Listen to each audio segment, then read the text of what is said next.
Allez, c'est parti pour des petites réflexions cycliques. Parce que du coup, là, j'ai parlé quand même pas mal de réflexions autour du vivant, du mode de vie, de voilà, plein de choses, mais j'ai pas encore parlé tellement de cycles. Et c'est quand même le sujet principal, enfin le sujet en dehors du voyage, un sujet qui me tient à cœur en tout cas. Et du coup, je voulais partager un petit peu ce que je vis au niveau de mon cycle. Déjà, quand je suis partie, bon, il y avait tout ce qui était appréhension côté pratique sur les règles, comment gérer ça. Enfin, je connais pas trop. Euh, voilà, sachant que je pourrais pas lire, etc. Donc ça, c'était une chose. Puis de savoir quand est-ce que ça allait tomber. En prévoyant de faire 6 jours par semaine du judo avec mon kimono blanc dans un milieu où bah, je sais pas trop comment ça peut réagir. Voilà, il y avait un peu toutes ces appréhensions qui étaient là quand même. Plus bah, la fatigue que ça génère. Enfin voilà, je suis là pour progresser, j'avais pas envie d'avoir mes règles, tout simplement. Bref, tout ça. Et bah, en fait, j'ai pris l'avion samedi. Et lundi, qui c'est qui a débarqué? Voilà, et ben elles sont arrivées à branle-bas de combat. Donc première réflexion, bah, j'étais étonnée parce que j'avais pas validé mon ovulation. Donc je dis oh mais qu'est-ce que c'est que ça? Qu'est-ce qui se passe? Ben en fait, pourquoi vous êtes là? Donc je vais vérifier. C'est possible avec la pression atmosphérique, décalage horaire, ça peut déclencher des règles plus tôt, à condition d'avoir eu l'ovulation. Donc il peut y avoir des saignements ponctuels aussi dus à des grands changements. Donc je m'en suis rendu compte quand je n'étais pas chez moi, parce que sinon c'est pas drôle, évidemment. Euh, donc je suis rentrée après, et je suis rentrée, j'ai repris mon cyclo, qui est à côté de moi, avec un œil un peu plus critique que ce que j'avais finalement eu au mois de juin, qui était assez perturbé, beaucoup de choses, les préparatifs. Même si le déménagement avait déjà été fait, fin mai, il y avait des choses encore à régler avec l'appartement. Il y avait le week-end de compétition pour le deuxième Dan. Il y avait les remises de grade voilà, pour les enfants. Il y avait quand même pas beaucoup de choses. Et voilà. Donc je pense que j'ai loupé des choses. Parce qu'en reprenant mon cycle, je me suis dit, ah bah tiens, j'avais oublié de mettre des températures entre parenthèses. Et du coup, en fait, il y a quand même une montée de température que je vois. Et, et ça colle bien en plus avec les modifications de l'air cervical. Et je me dis, bah du coup, tout colle, tout va bien. C'est juste que, effectivement, pour le coup, bah, c'est l'avion, la pression atmosphérique, enfin, tous ces changements qui ont déclenché les règles un petit peu plus tôt que prévu.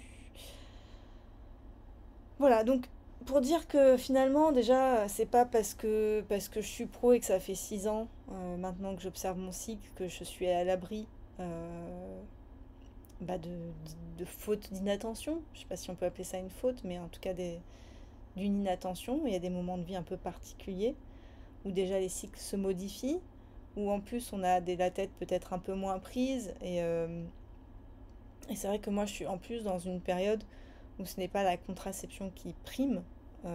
Donc euh, je suis assez attentive parce que je trouve ça super intéressant et que je n'arrêterai pas la symptothermie de toute façon. Euh, Parce que je sais absolument dans quelle période je suis, sauf ponctuellement comme ça. Mais voilà, c'est important pour moi de continuer. Donc peut-être que j'avais mis un peu moins d'attention que si j'avais un fort besoin de contraception, j'aurais regardé différemment. Et je pense que même voilà, dans une période où un peu plus compliquée, ben, j'ai pris en photo mon cyclo, j'ai envoyé à des copines. C'est bien aussi d'avoir un retour de l'extérieur. Comme ça peut arriver souvent quand on va voir un thérapeute ou quand on a une conversation avec quelqu'un, quand on regarde un podcast, qu'on est dans une situation un peu particulière. D'un coup, on entend une phrase qui dit mais oui, c'est ça, et en plus je le savais. Et c'est le déclic, mais c'est parce que quelqu'un d'autre nous l'a dit. Et en fait, pour le cycle, eh ben, c'est pareil. Il y a des moments où on a besoin d'échanges et de retour de l'extérieur. Voilà, ce que je voulais un petit peu partager au niveau du cycle, que ben voilà, on est toutes entre guillemets à la même enseigne, que bah du coup on voit bien que sur un cycle, que c'est une méthode qui peut s'adapter. Une fois que j'ai repris, que j'ai regardé, je vois bien que j'ai euh, oui, quelle que soit la longueur du cycle, en fait, on peut adapter la méthode. C'est souvent ce qu'on me dit, oui, mais moi, mon cycle, il est irrégulier, je ne sais pas. Ben, c'est une question qui revient, mais hyper régulièrement. Mais aller trouver quelqu'un qui a un cycle hyper régulier, c'est chaud. C'est chaud, c'est chaud. Euh, c'est possible. Après, même dans un cycle qui est a priori régulier, qui va toujours faire 27, 28, 29, 30 jours, il peut y avoir une ovulation qui est décalée. Voilà, il y a plein de petites choses qui peuvent bouger. Donc moi, c'est vraiment là, ce que j'apprécie avec la méthode symptothermique. Euh, c'est de pouvoir suivre au jour le jour. On sait où on en est, il n'y a pas aucune prévision en fait. On est à l'écoute du corps et c'est pas nous qui décidons pour le corps. Même si, comme j'ai dit à la base, j'ai beau travailler dedans, j'aimerais bien des fois ne pas avoir mes règles ou espérer qu'elles arrivent à ce moment-là et pas un peu plus tard ou un peu plus tôt. Ok, ça c'est mon avis, mais je suis quand même obligée d'être à l'écoute de mon corps. Et finalement, il n'y a pas de hasard parce que là, je me dis, ok, j'ai mes règles, elles sont arrivées au début. Premier jour au judo, au Kodokan avec les règles, j'étais un peu comme ça. Mais finalement, c'est cool parce que je me dis, j'arrive, je commence tranquille. Ça m'oblige, je me suis dit, ok, je monte pas au 7e étage, voir les messieurs, faire des randonnées tout de suite. Ça m'a obligée à me poser, alors que j'étais dans un état quand même tous ces premiers jours difficiles, avec le jet lag, avec tous ces changements de paradigme, de façon de penser. Et bah maintenant, je me dis, il n'y a pas trop de hasard non plus. Ça a été un moyen que mon corps m'a donné de me poser et de ne pas partir à fond. Et derrière, ça me laisse l'occasion de, ben, quand l'énergie va remonter et d'être plus active, de pouvoir aller m'éclater sur des randonnées peut-être un peu plus longs. Et voilà. Donc, voilà, petite réflexion cyclique. Bah, j'ai envie de dire à toutes celles qui écoutent, suivez votre cycle. Suivez votre cycle, ça ne veut pas dire juste écouter les énergies qu'il y a et l'ambiance dans laquelle je me sens maintenant. Parce que le corps, il a des fois, fait des choix différents de ce que vous ressentez. Euh, Entre guillemets, je dirais bien, faut pas trop s'écouter. Je dis bien entre guillemets, hein. C'est la physiologie du cycle, vraiment, la phase dans laquelle on est avec les hormones présentes vraiment dans le corps, est souvent en décalage avec le ressenti, surtout dans le monde actuel où on est déconnecté du corps. Donc plus on s'entraîne à écouter son corps, mieux, euh, mieux on arrive à recentrer ces deux aspects, mais c'est tout un travail en fait. C'est énorme comme boulot.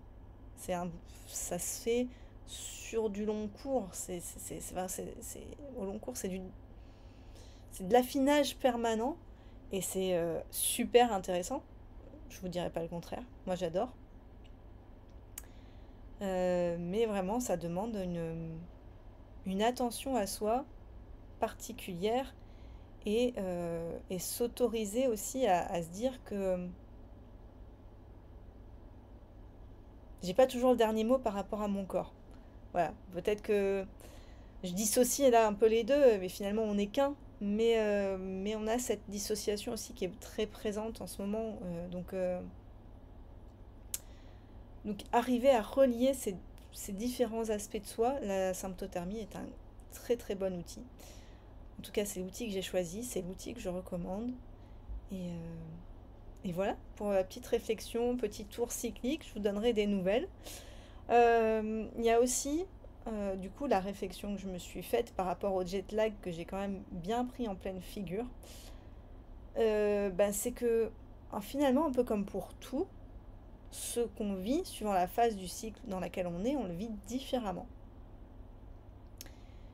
Et alors, il y a eu beaucoup de choses pour moi, hein, sur le voyage. C'est vraiment une grosse remise en question générale. Donc, ça a aussi une influence. Mais je pense que d'avoir pris le vol, l'avion, dans une phase finalement où j'étais en phase progestative, a peut-être accentué un peu cet effet jet lag. C'est une piste, vu que j'aurai le retour à peu près dans la même phase, si je regarde bien, sûrement. On va voir comment ça se passe dans l'autre sens. Je verrai suivant les autres voyages aussi au fur et à mesure, mais en tout cas c'est une piste que je vais essayer de voir un petit peu plus en détail. Mais après, voilà, après réflexion, après avoir fait quand même 2-3 recherches, je pense vraiment que ces phases du cycle influencent aussi sur comment on vit un décalage horaire. Voilà, affaire à suivre. À très vite pour les nouvelles pistes de réflexion. Surtout, n'hésitez pas à commenter, parce que moi, ça m'intéresse d'avoir vos retours. J'ai pas la science absolue, donc n'hésitez pas à mettre vos réflexions par rapport à ce que je dis, à échanger. Ça sera avec grand plaisir que je vous lirai et qu'on pourra échanger sur tous ces sujets-là. Bon bah voilà, il fait beau. Il fait beau tous les jours, donc j'ai plus d'excuses pour ne pas prendre la perche. Donc j'enchaîne. Hein. Ça m'évite de faire des vidéos que dans le studio, ça vous change un petit peu de décor. Aujourd'hui, je voulais partager une réflexion donc sur jouer sur le jeu, en fait. D'où me vient cette réflexion? Donc là, j'ai partagé dans le dernier vlog que j'apprenais un peu le japonais à travers une appli, hein, je prends pas de cours. Et en fait, en réservant mon voyage, j'avais hésité à utiliser, il me restait un fonds de CPF depuis longtemps, et j'avais hésité à l'utiliser pour une école de japonais, en fait, en venant avec ici. Et puis ça s'est pas fait. Et j'ai eu plusieurs réflexions en fait sur l'apprentissage du japonais. Mais à quoi ça va te servir? À quoi ça sert d'apprendre le japonais en dehors du Japon? Ça va pas te faire avancer dans la vie. Ça va pas être utile comme l'anglais ou l'espagnol. Donc franchement, voilà. Donc ouais, j'ai un peu petit à petit abandonné l'idée avec plusieurs conversations comme ça où oui effectivement, en gros j'ai pas de but, j'ai pas genre un grand contrat à faire où il faut que je parle absolument cette langue, enfin j'ai pas d'objectif avec. Et là ma réflexion c'est, en fait si je vais apprendre le japonais, pas parce que j'ai un objectif, mais parce que ça m'amuse. Parce que ça me fait plaisir. Et aucune idée de là où ça va me mener, mais je vais le faire. Et je vais reprendre pour ça l'exemple du Corsica Raid Femina. L'année dernière, donc, j'ai fait un raid en Corse, sportif. À la base, aucun lien avec mon travail. C'était juste le plaisir d'aller faire une épreuve, de voir où j'en étais au niveau de mes capacités physiques, de voir que j'étais capable de me préparer. Ça m'a donné des objectifs, même au niveau de mon alimentation. Donc ça, c'était bien. Et voilà, et puis plusieurs fois, il a fallu que je trouve des sponsors, il a fallu que... Ça a été un peu galère en fait comme truc. Le plus gros du parcours a été vraiment un peu galère. Et plusieurs fois, on m'a dit, mais pourquoi t'abandonnes pas quoi? On m'a pas dit comme ça, on m'a dit pourquoi tu laisses pas tomber, c'est pas ça qui va te ramener de quoi manger, enfin voilà, plein de petites choses. Et en fait je l'ai fait jusqu'au bout et ça m'a amené énormément de choses. Mais je l'ai pas fait je l'ai fait pour moi en fait, je l'ai fait pour m'amuser. Et finalement, à force de mails, à force de plein de petits bouts, j'ai rencontré des tas de personnes super intéressantes. C'est aussi grâce à ça que je fais ça aujourd'hui, que je suis ici au Japon et que j'ose vous faire des vidéos. Parce que si je reprends le fil, j'ai osé demander à Pierre de me suivre sur la préparation physique, donc Pierre Dufraisse, donc qui a dit oui.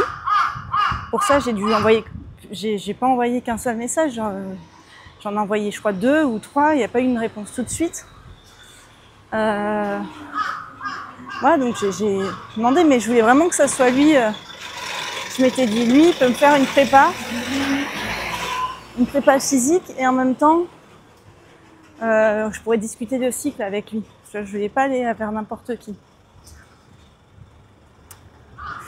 Grâce à lui, j'ai rencontré d'autres personnes, dont Slim, qui est mon mentor actuel et avec qui j'ai fait plein de choses et qui m'a débloqué, qui m'a aidé à débloquer plein d'idées sur le voyage.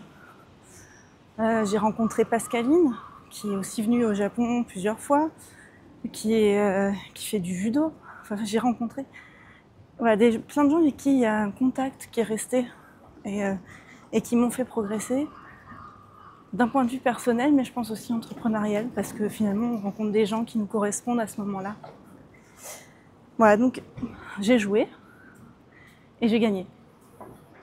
Même si on ne sait pas ce que c'est le gain à la base, j'ai gagné. Et en fait, c'est ça que j'ai envie de faire passer aussi aujourd'hui. Aujourd'hui, je viens au Japon. J'ai pas de contrat au Japon. J'aurais très bien pu continuer à travailler de chez moi, de chez ma mère. Mais en fait, j'ai joué, encore une fois. Je suis venue, je sais pas où ça va me mener. Mais je suis contente de l'avoir fait. Déjà, rien qu'au niveau expérience, changement de vie, changement de pensée, je pense que c'est déjà énorme ce qui se passe. Et je vais apprendre le japonais. Et je vais voir encore une fois où ça va me mener. Peut-être à rien, peut-être juste à m'amuser, à m'entraîner, à travailler mes compétences aussi de mémorisation, de lecture. Enfin voilà, ça ouvre quand même des champs des possibles au niveau du cerveau aussi. Rien que pour ça, ça va être intéressant. Et voilà. Donc moi j'ai envie de vous dire, amusez-vous. Moi j'adore jouer en fait. Et je me rends compte qu'on joue plus, même à des jeux avec les enfants, tout ça, c'est trop chouette. Enfin, j'aime bien jouer. Je suis pas sûre de dire que je suis une bonne perdante. Mais non, c'est pas grave si. Je veux dire, c'est pas grave si je perds, du moment que je me suis dit que j'ai tout donné. Au Corsica Red Femina, voilà, je suis pas arrivée première. On était plutôt dans les dernières. Mais moi, j'ai tout donné au niveau de la prépa. La course, c'est pas mon sport de prédilection. Et en fait, finalement, je me suis rendu compte que le plus gros de mon histoire, là, c'était dans la préparation physique avant et tout le chemin que ça m'a fait parcourir jusqu'à ce que j'arrive en Corse. Donc là-bas, je me suis donnée à fond par rapport à ce que j'avais comme compétences. Et du coup, si j'étais un peu frustrée, on pourra demander à ma partenaire, le soir, je râlais parce que c'était comme ça en fait, on n'arrivait pas première, mais j'aurais pas pu faire beaucoup mieux. Et puis bon, il y a eu plein de petits paramètres, on s'était jamais entraînés ensemble et tout ça, il y a plein de petites choses aussi qui font que peut-être on aurait pu faire mieux, mais c'était pas ça le plus important, en fait. Bref, voilà, message du jour. Jouez, s'il y a des trucs qui vous font plaisir, en fait, faites-les, sans attente d'un résultat en particulier, de dire c'est ça que ça va m'amener, en fait, vous savez pas. Par contre, allez-y à fond. Rentrez dans le jeu à fond, apprenez jusqu'au bout. Faites une activité, faites-la jusqu'au bout. C'est ça qui est chouette. Et on ne peut pas imaginer ce que ça nous apporte ensuite. Voilà la réflexion du jour, qui est partie d'une réflexion à dire mais pourquoi je vais apprendre le japonais, quelle idée à la con. Et après je me suis dit mais en fait non, c'est pas une idée à la con, c'est une idée qui me fait plaisir et que j'ai envie de réaliser. Donc banco quoi, c'est parti. Juste le bonheur d'avoir un peu de nature et de mettre les pieds dans l'herbe au milieu de toute cette ville. Bon voilà, j'espère que vous entendez le bruit des petits oiseaux. Je me pose enfin dans un parc, ça fait trop du bien. Je crois que je suis pas faite en fait pour les grandes villes. J'apprécie vraiment. J'apprécie d'aller au judo, j'apprécie qu'il y ait plein de choses disponibles tout le temps. Mais trop longtemps sans pouvoir marcher un petit peu dans l'herbe. Alors, moi, c'est moins l'herbe, c'est plutôt le sable et la mer d'habitude, mais voilà, sans un petit coin de verdure, c'est dur. Donc voilà, là, j'ai pris le temps d'aller chercher un parc. La première fois, ça m'a fait du bien, la forêt, là, quand je suis allée, mais on ne pouvait pas s'asseoir au milieu des arbres. Voilà, il n'y avait que les grandes avenues, donc ça, c'est chouette. Ça fait du bien ici d'être posée, assise par terre. Et je crois qu'après, je vais faire une mini sieste dans l'herbe. Ça va, avant de repartir pour le boulot.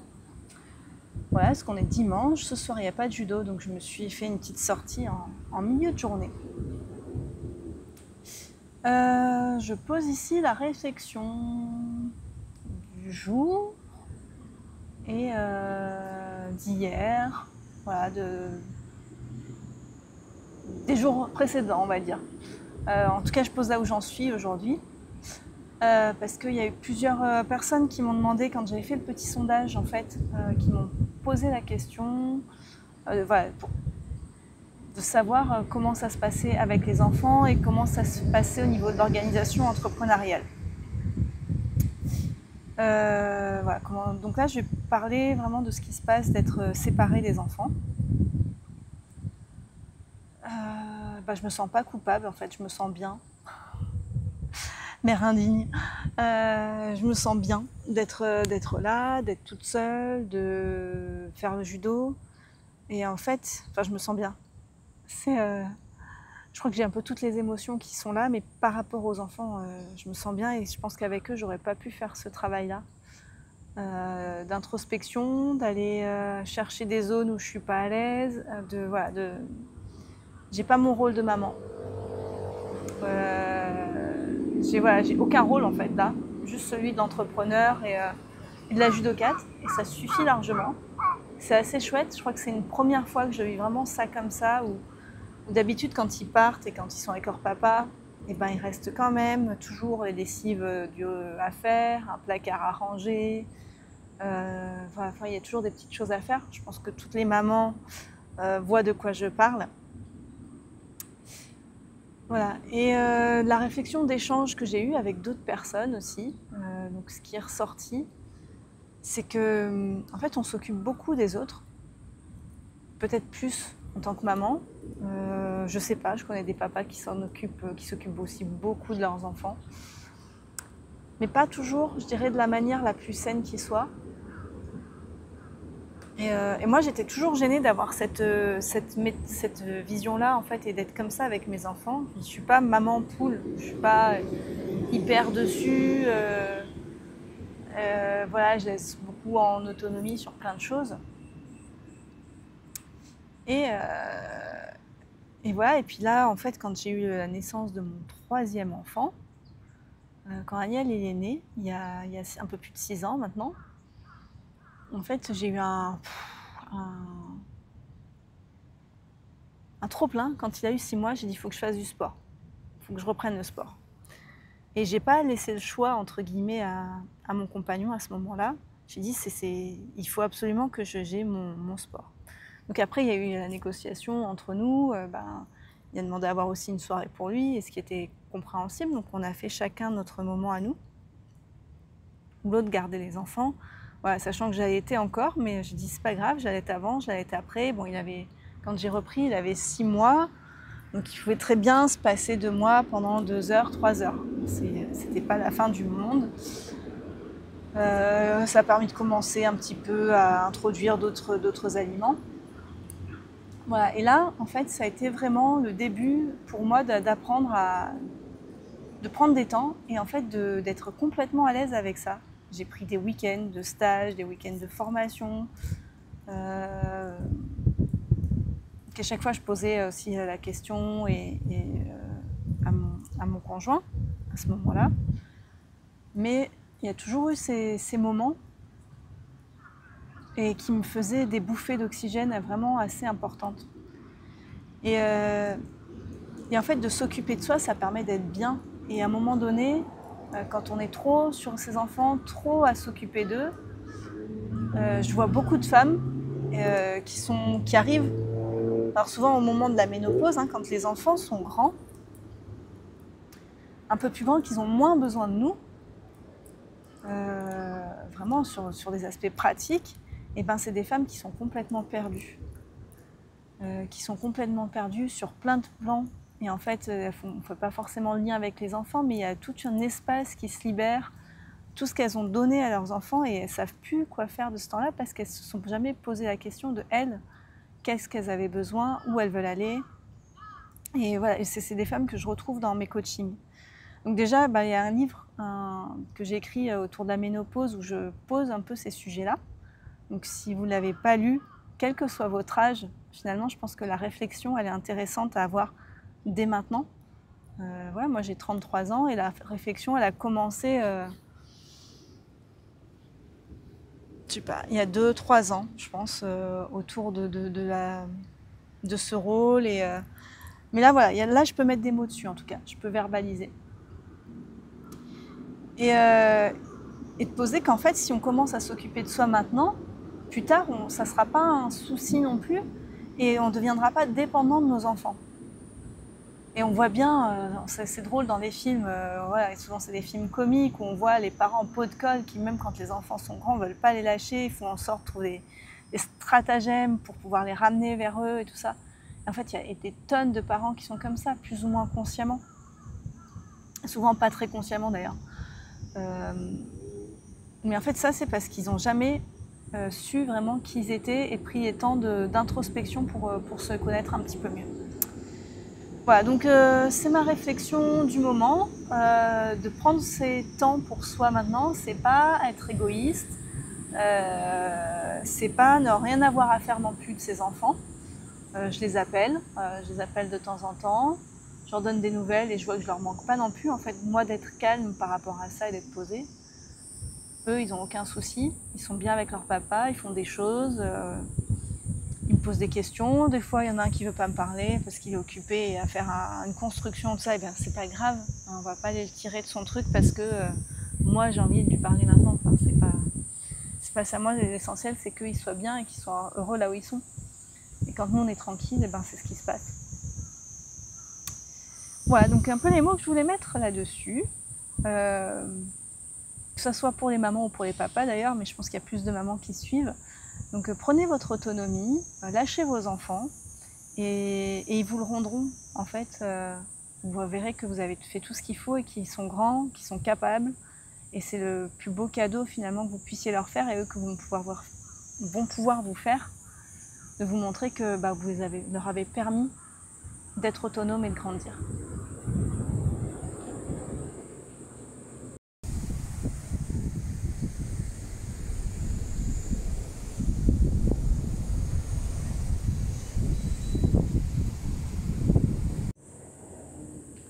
Bon, j'allais m'allonger pour me poser et finalement il y a une autre réflexion. Je me suis dit allez, j'enchaîne.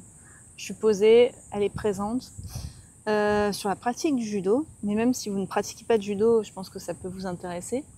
Ce qui est intéressant, c'est qu'ici, il y a beaucoup de sensei, de maîtres, qui sont pas tout jeunes et qui pratiquent encore en fait. Ceux qui nous enseignent, ils pratiquent, ils sont pas jeunes, ils pratiquent. Ils font des chutes, ils font des randonnées, ils font plein de trucs et c'est assez étonnant.